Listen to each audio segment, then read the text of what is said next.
We're ready? Yep. Alhamdulillah.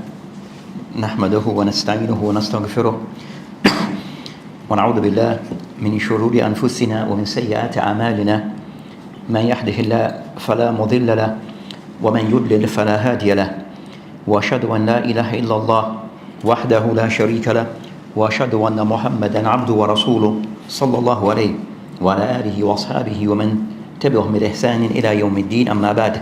So today inshallah ta'ala we'll be continuing from the book Al-Mulaqis Al-Fiqhi by Sheikh Salih Fawzan Hafidullah Ta'ala, and we're discussing matter that relates to Kitab and Nikah. So various matter that is discussed within the Bab of Nikah, and last week we had covered Bab fi Ishrat Nisa that covers matter regarding how a husband should relate to his wife by discussing of the duties between a husband and wife.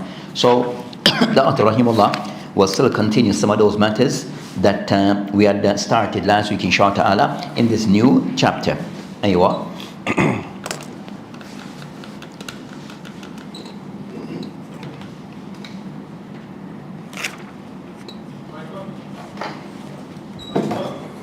No, his no.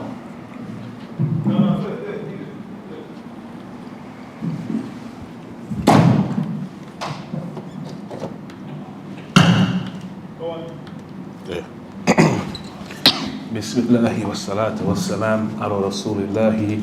Qala Ma'allif Hafidahullah. Chapter 12, page 415. Title: Matters Nullifying Wife's Rights of Expenses and Share of Nights.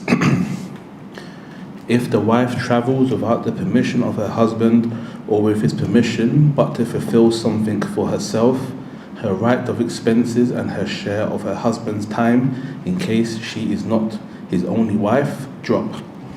This is because when the wife travels without her husband's permission, she is regarded as disobedient, recalcitrant wife. On the other hand, if she travels with the permission of her husband but just to observe her own interest, it becomes unattainable for him to enjoy her due to her personal reason. The same ruling applies when the husband wishes to take his wife along with him on a journey and she refuses. She does not have any right of expenses of share of her husband's allotment of nights in this case. So the author Hafidullah start discussing of those matters so before that he had covered regarding of those hukuk or of those rights that is expected to be fulfilled by way of the husband towards his wife and vice versa. So he discussed some of those rights, but in continuing discussing of those hukuk, those rights that between a husband and wife, that due to certain factors or situation and circumstance that some of those rights may be withdrawn. So some of those rights that is given by way of the that is expected between the spouses, that they may be withdrawn. So the author Hafidullah, he discussed regarding if in a case where that a woman was to travel, and in this case without the permission of her husband, without the permission of her husband, then she somewhat have forfeit some of her rights. She have forfeit some of her rights regarding concerning of nafaqah and also certain times. So of those things that it may change because of she have opted to one travel without his rights, or they may mention a case where that also she also lose her rights if regarding a nafaqah, which in the case that she's to travel with him and she refused, and she's so of those things, then also she lose certain of her rights because of those reasons. So the mention here that will be discussed more in detail that by the author Hafidullah, Bab of An-Nafaqa. So they're discussing regarding of those things that relates to An-Nafaqa, which is the rights of the husband to financially support his wife and take care of his wife, and also matter regarding Al-Qasam, Al-Qisma, or division of time, that due to these factors, some of these factors, that the wife may lose of these or may be withdrawn because of certain acts that she may fall into. So that those things will be discussed more in detail regarding those that nafaqah, which a general nafaqah will be or spending by way of the husband, that it is his rights, that it's something which is wajib by way of the husband to provide for his wife, but also in ma'ruf, as I said, bil ma'ruf, by way which is within his means, but also that would entails matters regarding her providing for her somewhere, or this maintenance would include regarding providing for her shelter, food, drink, clothing. So those things are somewhat agreed upon between the ulama. Then concerning our looking after our medical means, our medical needs, also some of the ulama mentioned that also this is wajib. So overall, that these rights may be withdrawn because of the reason that have been mentioned by the Sheikh. So some of these matters that are being discussed, that also for wives to be aware of them regarding that some of these rights may be withdrawn, be removed because of reasons, and it's something that Sharia have allowed. Even though, so for the wife also to be aware of this, that if these things were to occur by way of her side or certain things that she have done, then she can lose certain rights that she's normally deserving. Aywa. As she is considered a disobedient wife. Likewise, if the wife refuses to go to bed with her husband, her right of expenses and her share of nights are nullified, as she becomes a disobedient wife. So I mentioned al-nashiz, which is I mentioned al-nushuz, which is of those cases where the wife is being disobedient to her husband, in meaning that she's not fulfilling his rights. So those rights, those things that are wajib upon her, so those things that are wajib upon her to fulfill, if she's not fulfilling these things or refusing to fulfill these compulsory rights that she should offer to her husband, then she can lose some of her rights. She can lose some of her rights. And she said to be that in the case of nushuz, where the wife is being disobedient to her husband in regards a matter that are said to be wajib. It is prohibited for the husband to have sexual intercourse with one of his wives on a night or a day which is not hers unless necessary. On the other hand, it is permissible for one of the husband's wives to give up her share of nights allotted by the husband after taking his permission to her fellow wife.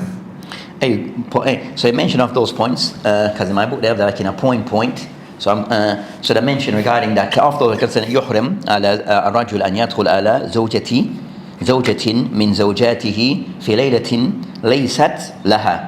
So he mentioned of those points that also for the husband who may have multiple wives or is looking to have multiple wives, that of those things that they have to be mindful of, that regarding of spending of giving of time, as we had mentioned before, that the time that is given to the wives, that it should be equally divided. So the time that is given to the wife, it should be equally divided. So they mentioned that of this, that they mentioned regarding concern of division of the time and giving of time to the wife, that they mentioned that if that wife, it is her night or her day, then as for the night, in the night is not allowed for him to go to see any of the other wives unless it is a case of, they said, durura, a case of necessity. And I mentioned concerning durura, they mentioned وَكَذَلِكَ فِي نَهَارِهَا, and also just as the day is or the night is considered to be hers, for him to spend the night with her, depending on how they see the night, it starts for them, that time that the night it comes in, but also included, that is also, you mentioned, وَكَذَلِكَ فِي النِّهَارِهَا, so also, وَكَذَلِكَ, that the day also is considered to be a part of her rights. Regardless, not in spend the time, إِلَّا لِحَاجَةٍ, except you can see the wife during the night, during the day for they said haja, because there's for another reason, and also for a valid reason. So the ulama discussed regarding that it shows from what is being mentioned here that both night and day is considered to be for that wife. That time allotted should be the night and the day. The night even more so crucial, that he cannot be at the other wife's house or spending time in the night at the other wife's house, that when he should be at the other wife's house, except for cases mentioned durura, and they mentioned concerning now is a case of halak. So durura, I mean concerned to matters are classed as matters of durura, of necessity, when it's a case of halak, of destruction or severe harm would come to the person. So the night, if the other wife, for example, she may she have food in the house, but what she has is not what she wants to eat. With me? So she have food in the house, the wife have food in the house, but what she has and what she wants is she wants something other than what is there. But it is night and she have the kids there, but she have something that she can provide. But she doesn't want to cook what is there. So she called the husband and said, no, there's no food in the house. Now, read in meaning concerned, there's no food in the is not there's food in the house, but that's what is there is not what she wants to eat or to provide for the kids. So I said, no, based upon this, then you need to come and bring food for the kids because, so I said, in that case, he shouldn't go. He shouldn't. He should not go. He should not go because it's not a case of durura. It's a case of, I said that it's not a case of, they said halak, durura in the sense of she won't die, not the children, not a case of necessity because their life is not in danger. So meaning concerning durura, necessity, would mean that a person's life is at risk. Either your life is at risk, where you could lose your life or lose limb severely harmed, or the person's wealth, someone's going to break into your house, your property is at risk, or it's a matter regarding the person's, they say, which is the person like your credibility is being attacked, or it's a matter regarding the person's aql, their mind will be affected, or a nasab, or the person lineage. Those are things of durura, where if those things are not fulfilled, the person will not be able to function, or fall himself into severe destruction. So those are durura. So said in that case, that is a case of durura. Our house is on fire. Then he has to go. Someone break in and the police understand. Someone trying to break in, then or they are breaking in. He needs to go and things. So those cases are durura. But the case was I will mention that, for example, the washing machine broke down. The washing machine broke down, right? That's not a case of necessity. So she can wait until the day or her time when that matter is looked into, or when he comes. You understand? So durura. So even she, for example, pregnant. So she's pregnant, and the other wife, but her water are broken and it's time for her to the hospital. Then he may need to. That was said. That may be classed a case of durura, for him to take her, that wife who's pregnant, to the hospital. But the wife who's pregnant, now she has she has pains. Now I said before, she have a headache that day. She's expecting to deliver 2 months from now. But she said, today I'm not feeling too well. I'm feeling very tired. I was out, so I'm very tired. But the kids are there. Now she says, no, for me to take them to bed and all that is going to be too much. So you need to come home and take them to bed. Then that case is not a case of durura. It's not. Now it's not a case of durura. So they mentioned that it's a distinction. The ulama discussed a distinction in the case of durura, necessity, and case of haja. So haja is case of you're making something, doing something to the best of your ability, but it's not. But you're trying to do things to the best of your ability, but not necessarily something that is needed. Yeah. It's not a need. It's just a want, if you want to use that word in English. So the person making a distinction between both. And the same thing that was mentioned before, that a person have to measure even during the daytime, so at nights. So say with nights, they said night here concerned to dictate the night. It could be relative concerns. Now we have winter and we have summer in our environment. So summertime now, the nights are from like 9 o'clock till around, just say 4 o'clock, 3:30. That's pitch dark night. You understand? But would the husband have to be there at 9 o'clock till 3 o'clock? Then you understand that's not be the normal pattern. And during the winter time, the night start sometime from 3:30, just say 4 o'clock till 7 o'clock the next day. You understand? So it's somewhat relative. So the time that's like certain time, 8 o'clock, 7 o'clock is considered for us as night. You understand? Where you should be at the next house or going towards the next house, but shouldn't be at the other house. So it doesn't mean a person that the time, for example, the time may start. For example, he said my cutoff point to be at the next house, or it becomes their time from 7 to the next day. So at 7 o'clock, it doesn't necessarily mean that you have to be in the house at 7 o'clock. It means that you cannot be at the other house, you understand, at all. You have to be outside that environment and either in that house or you're doing something, but not per se you're in the other house waiting for 7 o'clock, 7:30, 8 o'clock, then you leave. Then that's wrong. Then that is wrong. So that's concerning those matters where the Shaykh make a distinction. So the Shaykh Hassan mentioned both night and day is to be allotted to that wife. The night is more severe, not being there, but also the day it follows the night. So you should understand. So you not be at the other house unless for during the daytime for a real need. Just go there to check up on things. Go there to check up on things. If you need to go, or today you have your phone, you can call, type of thing. So it's putting those things in proper order. So like for example, a case that if you have two household, two set of kids,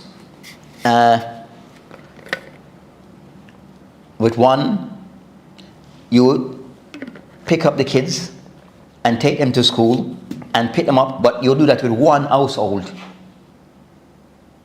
and not with the other household.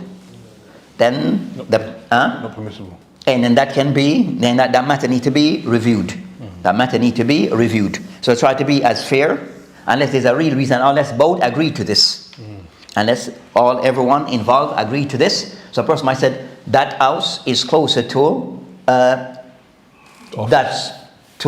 school of those kids and other kids. Their school is further away. So I'm gonna pick them up. Then those things you have to be mindful. So either can do so, but to go in the house, in the other house, and sit with those kids and give them food, but you don't do the same to the other kids, then that becomes a problem. So those are the things to consider said there. So that's concerning of things to be mindful of. Aywa. This is because the nights allotted are among the wife's rights, in addition to the fact that both wives agreed to such a deal.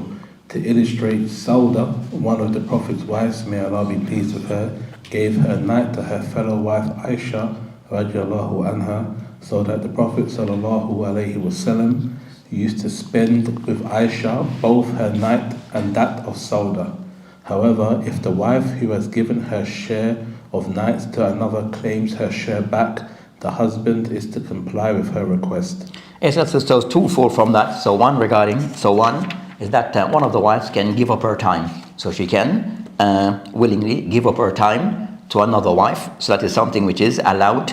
So they mention the case of Sauda with Aisha radiallahu anhuma, that Sauda, she gave up her time and gave it to Aisha. Then so that is something which is allowed.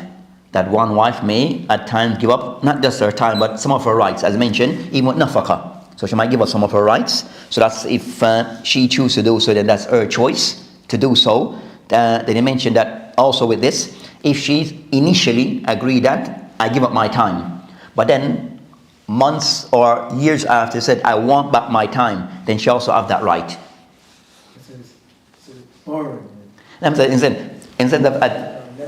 the sense of borrowed, no, for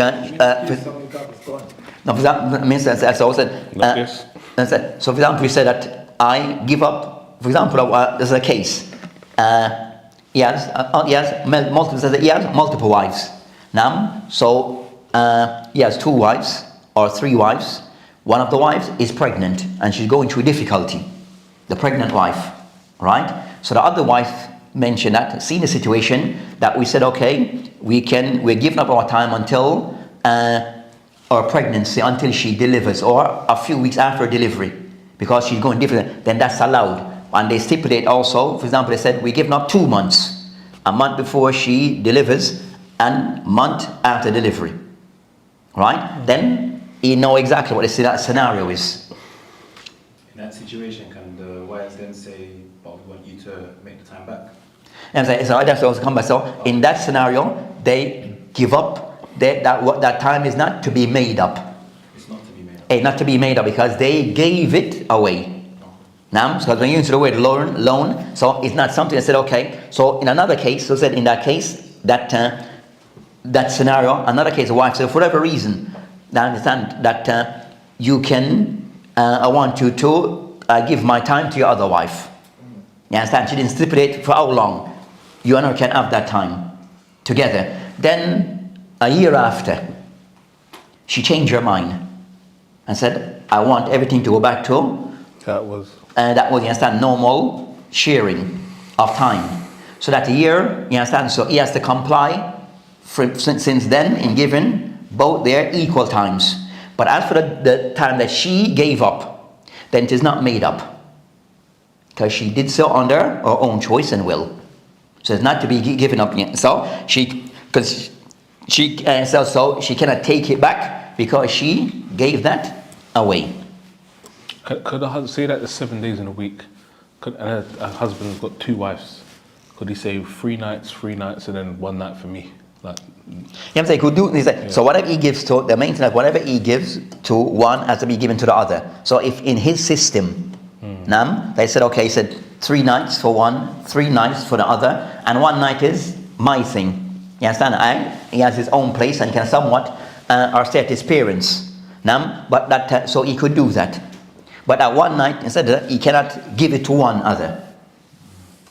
You understand? There be something that, those 2 nights, that particular night of his night is not with one, because then it seems as if he is being biased towards another. I'm just a little bit confused. So, when they're giving away, which one can't she get back? I didn't get that. Because she gave it away herself. And here she gave it away herself. Yes. The Prophet's wives gave it away themselves. Yeah. So how come it goes on to say the husband is to comply to the request if she wants it back? She gave it away herself. Yes, sir. Game said so.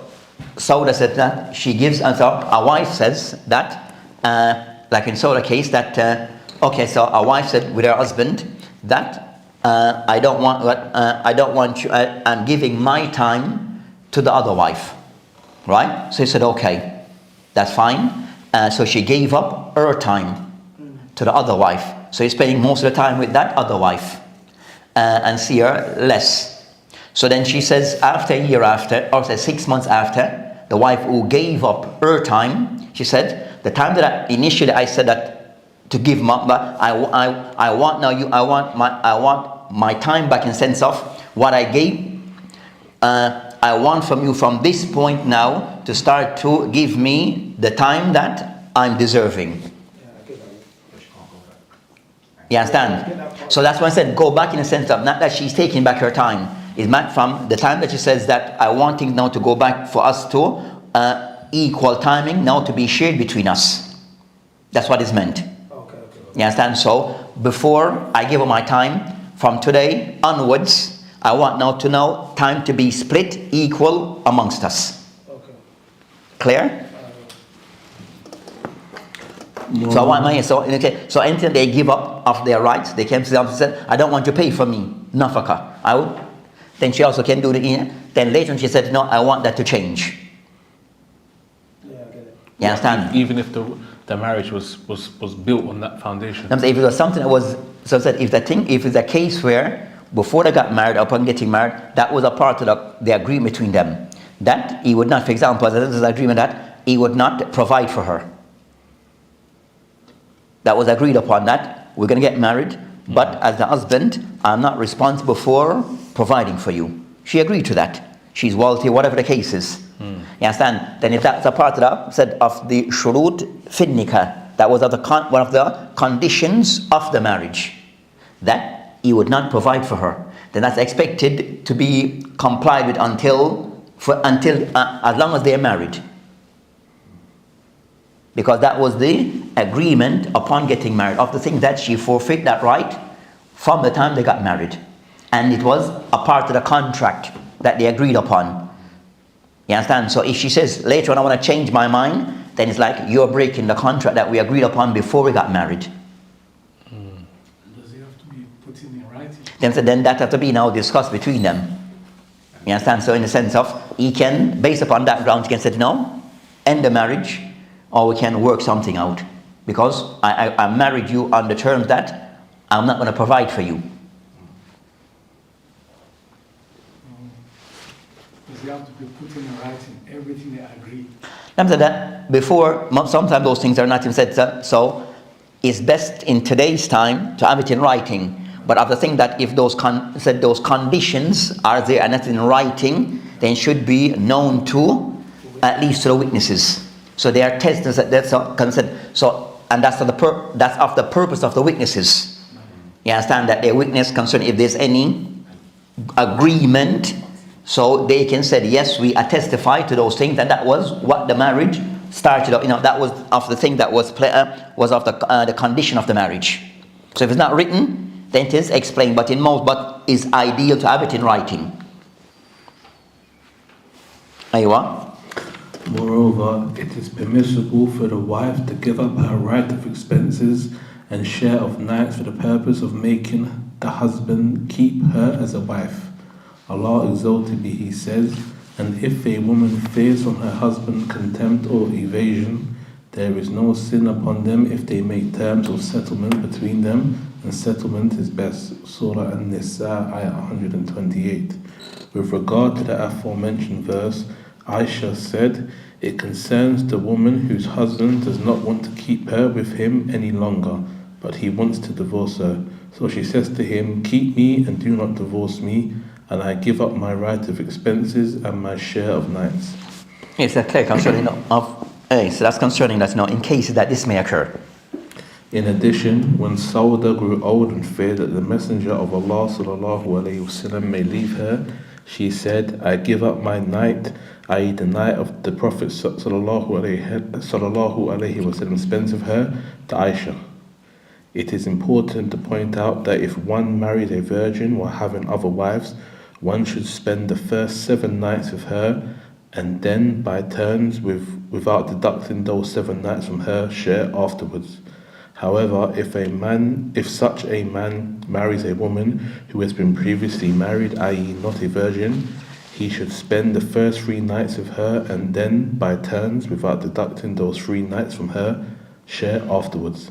This is because Al-Bukhari and Muslim related, Abu Kilaba narrated on the authority of Anas radiallahu anhu, it is an act of the Sunnah that if a man marries a virgin and he has already a wife who has been previously married, i.e. not a virgin, then he should spend the first 7 nights with her, i.e. the virgin, then by turns. And if a man marries a woman who has been previously married, then he should spend the first 3 nights with her and then by turns.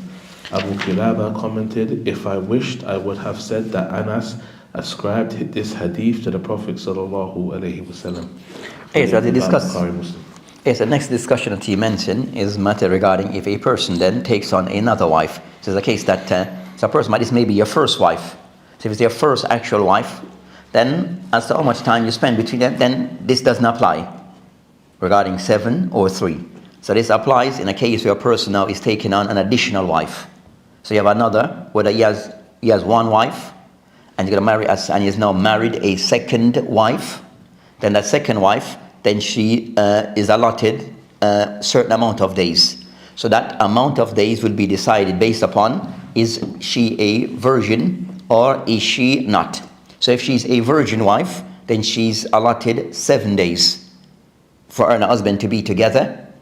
Then if it's the case that she's not a virgin wife, then she's allotted 3 days. So in any case that the person taking another wife, then that new wife, then she's deserving a certain amount of days. It varies depending on the case if she's virgin or not virgin.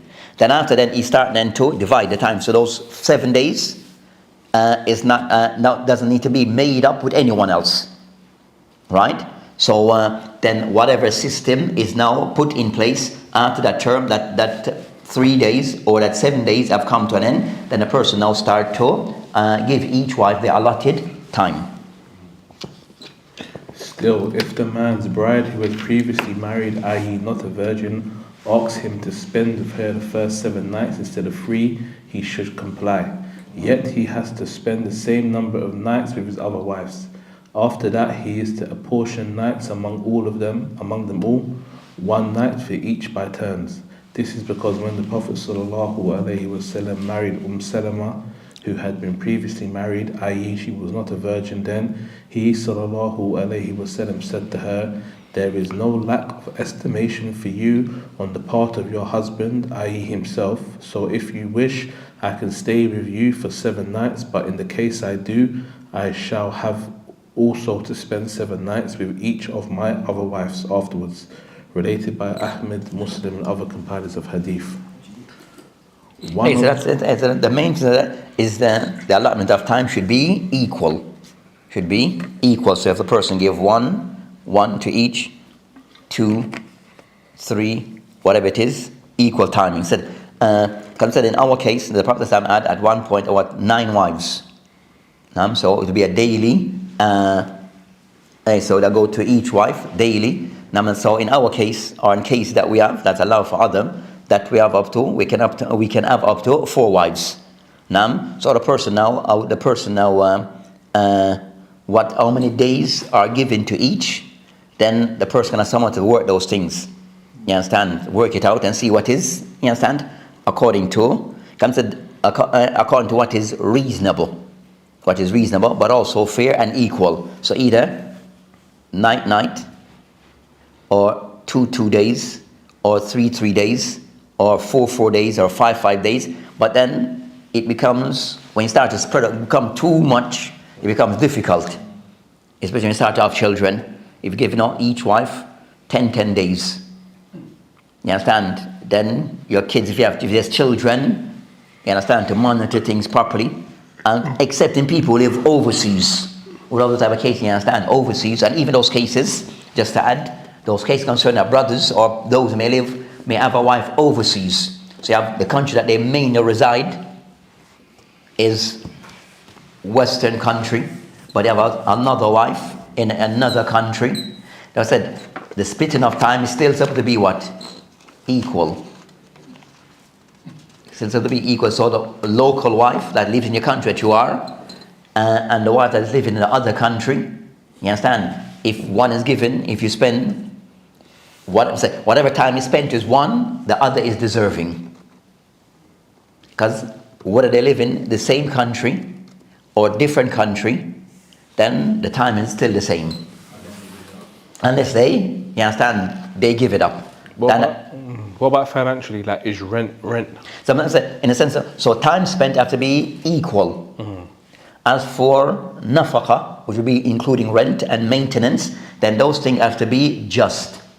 Just meaning that is relative. So for example, you have a wife that is in England, or you may have a wife in England, or that's in London. And next one, and London we know to be very expensive, right? So does rent. So the rent in London, for example, is 1,000. Just as an example, 1,000. That's what's his name? Type of 2. That's 1,000 cents of that. That's so I said, like I said, London, 2-bedroom, $2,000. Then you might find, so you have to pay for that house $2,000 just for rent, with other things. Then as for the wife may live in a country that may be that her rent is maybe just £200. So you have £200, and her place is a 3-bed, could be sometimes larger than the one that is here, and you're paying much less over there. You understand? So those things are relative. So wherever that they're living, you pay according to the rent of that locality. So if they pay $2,000 here, it might be $2,000 up for a whole year then. yes, and that what you pay for maybe 1 month here could be half a year for them over there. You understand? But said, so each wife regarding those matters. So food in London, you're gonna provide for that you already have wife and kids. So for daily or weekly shopping, could be just say 150, right? But over there, the other wife in that other country, for their monthly shopping, maybe 50. And she have kids. So everything is, in that sense, nafaqah said, the ulama mentioned, based upon what is adl, which is just. In a sense, which it doesn't have to be, it has to be, I pay 2,000 for rent over here, I have to pay 2,000 rent over there. You understand? Then she be living in a palace. Then that's not just as well. Then that's not just. You understand? So said it's relative by way of you try to be just. One wife have 5 kids, so she need a 4-bedroom. You understand? 4-bedroom house, and the other one only have 1 child. You buy both of them, get 4-bedroom for the one who have 5 kids, or 5 bedrooms, and I want to have only 1 child, a similar 4 or 5 bedrooms, then that's not balanced. So it's, you understand? So it'll be balance that is relative to circumstance and situation.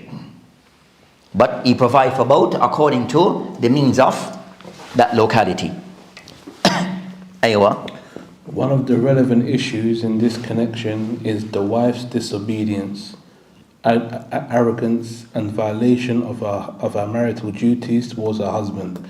In this respect, it is prohibited for the wife to disobey her husband unjustifiably. For example, a husband may notice that his wife shows disapproval of having sexual intercourse with him or slackens when he asks her to. In this case, the husband is to admonish her and remind her of Allah's punishment, of his rights over her as a husband, and of the sin of not fulfilling her marital duties towards him. If she persists in disobeying him despite this admonishment, he should sexually forsake her in bed and stop speaking to her for 3 days. After that, if she still disobeys him, he should discipline her by beating her, but not violently, i.e. in a way that does not cause harm or cause injury. This is because Allah exalted be, He says, "But those wives from whom you fear arrogance, first advise them, then if they persist, forsake them in bed, and finally strike them." Surah An-Nisa, ayat 34. Okay, so the mention regarding of those matters which is haram for the wife, regarding some of her behavior, which is, as mentioned, that in this case regarding that her disobedience regarding her husband being with her. So regarding intimacy, that making herself somewhat, or making herself available for her husband, and so if she intentionally rejects her husband regarding this matter, that of this concern, the method to kind of somewhat try to correct this matter, as mentioned, that he mentioned that al-hajar min al-mahja, which is the husband to stay away from the bed. Then if that doesn't work, then not to speak with her. Then if more severe, then for the husband to discipline her. But said, that that's for a person who, in today's society, that's those things for a person who fears Allah subhanahu wa ta'ala.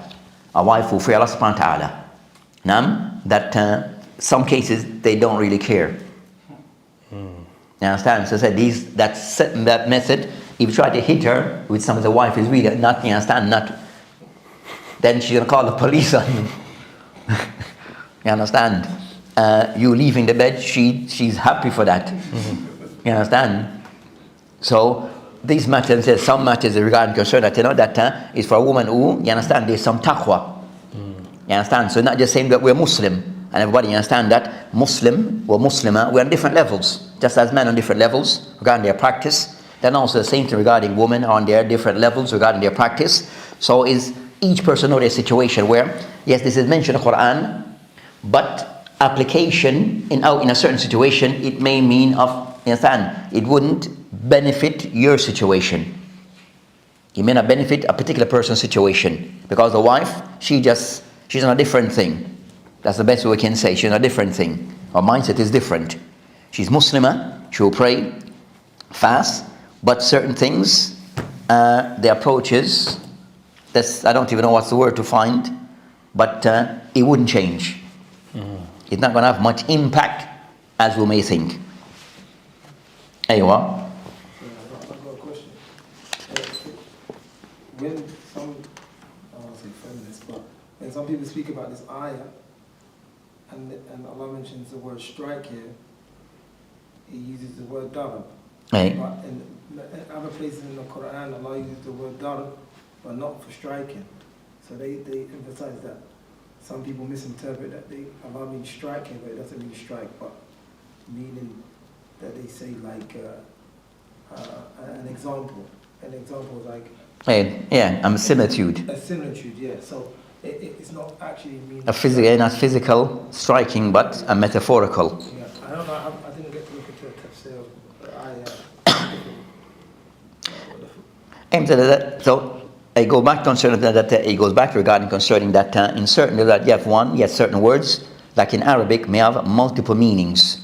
So one word may have multiple meanings. So that does occur in the language, right? So they say that so at some point to see that word that may have multiple meaning in the language, then it goes back to the context of each place that it is used. You understand? So they look the context, they said munasib. So they see that which context is being, or which context, then you try to somewhat, then you find the meaning that would suit that context. Right? And also, so secondly, so you have that matter, but it requires in that, for that in the person who knows Arabic and know the richness of the language. Then the next, a more simple, another method of trying to get what is in the intent. At the end, we're trying to find what is the intended, what Allah subhanahu wa ta'ala actually intend from use of what is intended regarding its meaning. So if the person said, then after another method is going back to the books of tafsir. So we have books that are referred books of tafsir, as to say, what of the ulama have mentioned, especially concerning that, did the Prophet ﷺ, did he give any further clarification on this matter? Then if not, did the Sahaba give any clarification on the matter? Or did so go through that type of system to see the Salaf for the first 3 generations, did anyone or a group of the scholars, have they ever commented on this matter? And what did they say? You understand? And if the person want to go beyond the generation of the Salaf, then okay, the ulama that are known for tafsir, and and they are considered to be a reliable source in tafsir, what have they said? You understand? Because we're going to go back and forth. So those people specialize, and also concern the ulama of tafsir, and also the ulama of fiqh, regarding, you have some books that they call ahkam al-Quran, where they more put emphasis on those ayat that relates to ahkam of halal and haram. What have they said also? Because that would be on within their field. What did they comment on this? Because they have to do certain ahkam. So to go back to reliable sources as to what have been their interpretation. You understand? So the language, then also the books of tafsir in its different types that have commented on this. There you are. In this connection, if each of the 2 spouses claims the injustice of the other and there is no way to reconcile them, the judge or the one in authority should seek the intervention of 2 equitable arbitrators of their families to reconcile them. This is because relatives are supposed to be more acquainted with the actual reasons behind the couple's dispute and more honest and keen for their best interest. Those 2 arbitrators should have the intention of reconciling between the 2 spouses. For Allah exalted be He says, and if you fear dissension between the 2, send an arbitrator from his people and an arbitrator from her people. If they both desire reconciliation, Allah will cause it between them. Indeed, Allah is ever knowing and acquainted with all things. Surah An-Nisa, ayah 35. The 2 arbitrators should do their best to bring about reconciliation and agreement between the married couple. However, if they are unable to achieve it, they may separate between them justly, be it with or without compensation. At any rate, whatever the arbitrators decide should be complied with in order to resolve the dispute, and Allah knows best. Hey, so this comes to mention that at times in a marriage that you might have a dhulm or some form of wrongdoing from one party to the next party regarding how to go about making al-Islah. So try to go to see how one can look into matter and try to rectify the matter. So ways of rectification, which is trying to see what the problem is and then see what as the best method in removing that problem, and for both to both husband and wife to go back to function normal. So this a method regarding al-Islah, making of Islah, which is trying to identify the problem and also find a solution for the problem when dhulm has occurred between the husband and wife or from one party to the other. So they mentioned the method that they get from both sides, get a hakam, get an arbitrator to look at the matter and see what's the best outcome. So that's concerning of those matters that they discussed. So instead of those in regard to hakam, those people, arbitrators, to be people who can be just and fair and have experience in these matters. So it's best to have people that they are not biased, but also they can look at the matter for what it's worth and try to come to what is the best solution in moving forward. So that's inshallah ta'ala, this is what the author, after Allah, have mentioned in ending, closing regarding matters pertaining to ahkam and nikah. So kitab and nikah, matter that relates to nikah on different topics that you have mentioned. This will be the conclusion of those matters regarding an nikah.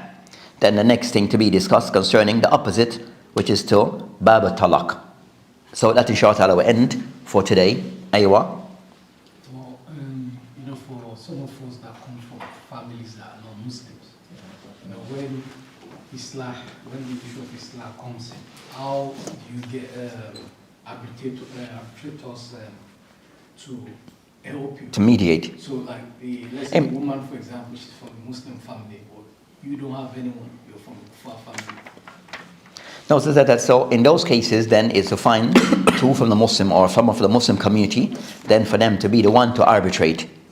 No. So in that case, for the female, if things are gone, the female that when she got married, if she found a non-Muslim family, and when she got married to the Muslim man, then she should have someone that will act as her wali, from the Muslim community, because her family who are non-Muslim could not take that role.